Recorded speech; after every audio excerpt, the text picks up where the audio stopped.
Hello, my name is Melvin Stewart. Today we'll be going over lesson three assignment, video analyst or video reflection and analyst. Prompt one states, what do you think are the top three perceptual distortions that employees are most likely to be affected by when forming perceptions of a new manager? Um, I believe those three distortions to be stereotypes, contrast effect, and impression management. I say stereotypes because I mean everyone has a preconceived notion of someone when you first meet them. It's kind of uh, it's just natural. As soon as you meet someone, they probably have hair you don't like. You might not like how they dress. So initially, you're gonna form some type of stereotype about them. It's just something that's natural. As far as contrast effect, that goes. I say, of course, the hire being new. So, or new manager, you're going to contrast them to the previous managers or managers that are already around, so maybe they do something different, or you're going to compare them to uh, how things were.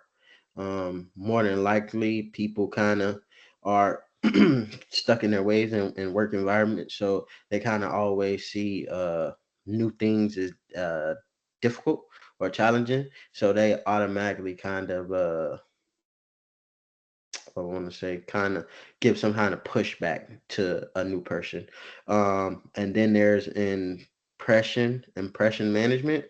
And I think that goes when, a new person just trying to fit in, trying to gauge how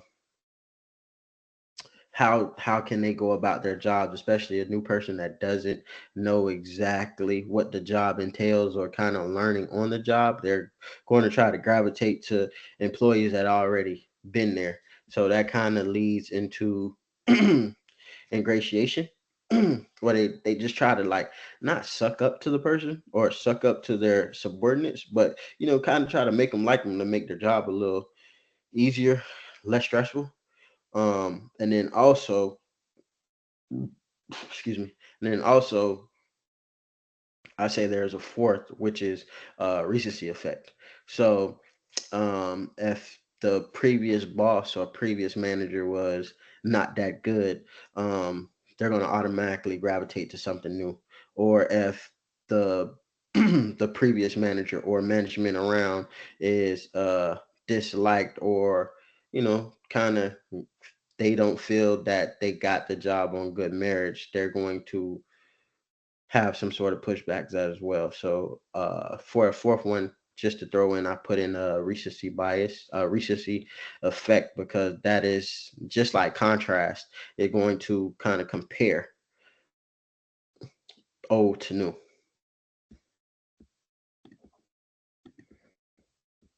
Okay, going on to our second prompt. Says, describe what you could do in a difficult work situation to protect yourself from falling prey to fundamental attribution errors. So those my response to that question is always putting your best foot forward and communicate always when things are going on.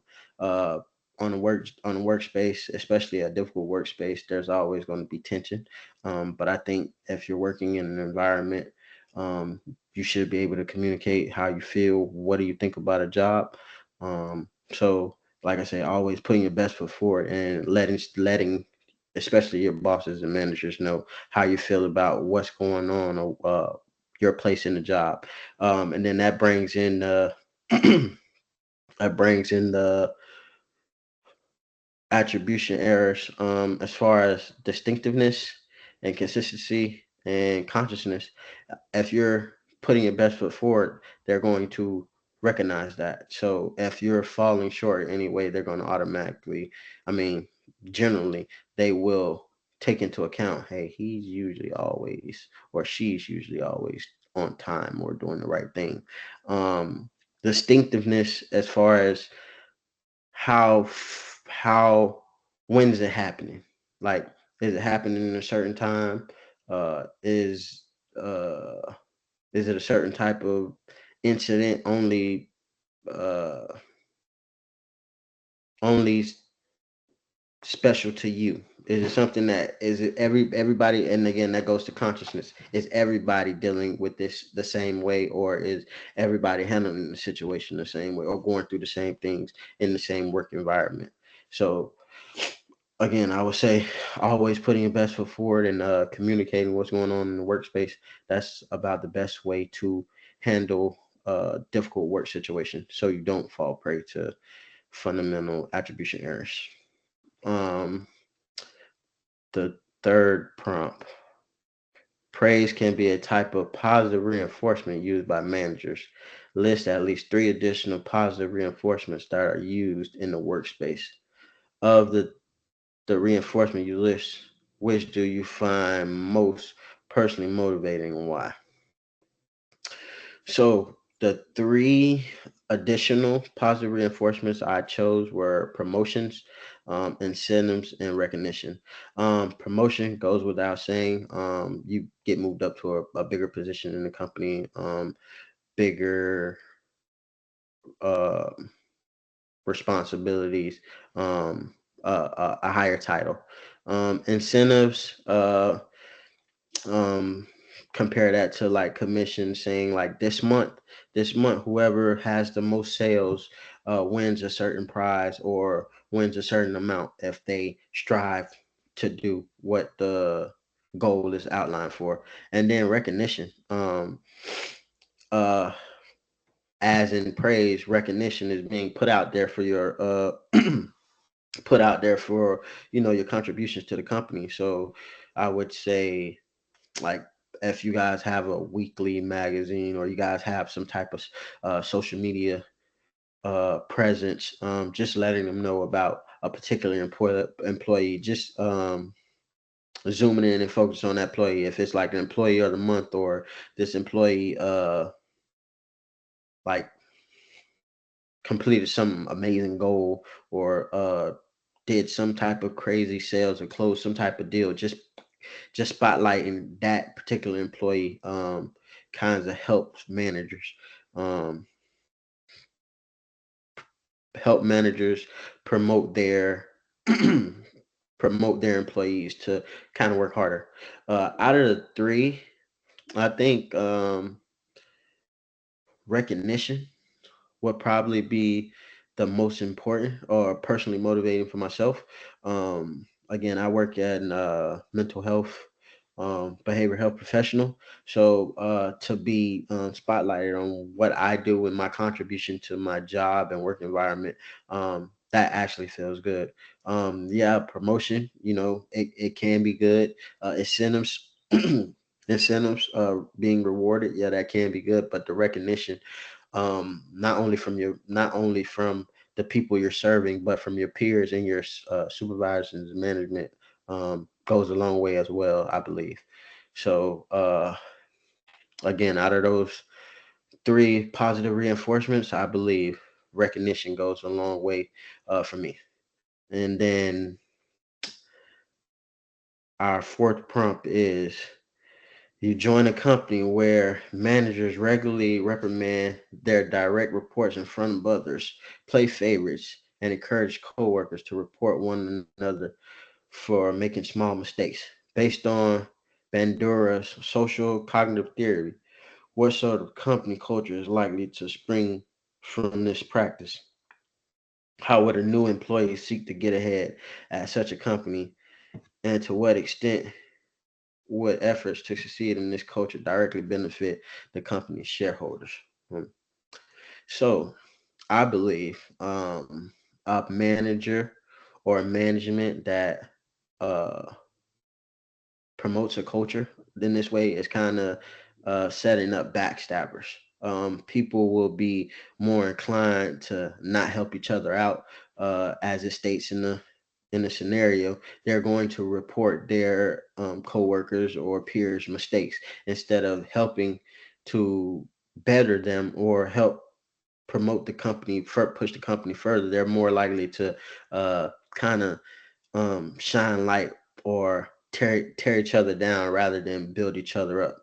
Um, if a new employee were to come into this situation, more than likely they would probably gravitate to people that they feel are more superior in the position, kind of, as you say, play under them to kind of learn as much as you want to, as they need to, but with the ultimate goal to kind of screw the person over.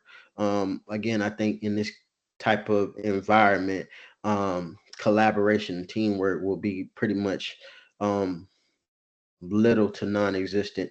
Um, Employees will more than likely rather try to do it on their own, or steal people's ideas to further promote themselves in their career. Uh, how would this directly benefit shareholders? It's gonna be a dog eat dog world in this type of environment, and the competition will breed, uh, I believe, success, because everybody will be on doing their best, so they are not like shunned or put down for what they actually do. And then also that will bring innovation, because those employees will try to come up with new ways um, to get situations handled in the company. Um, are they likely to share those ways? No, but those new innovative ways will be distributed amongst the company to further promote uh, the vision or agenda. So, yeah, so that's how I believe it will help shareholders, because everybody's competing and nobody wants to be um, the underdog. So I think that would directly affect, benefit the company and shareholders. Um, yeah.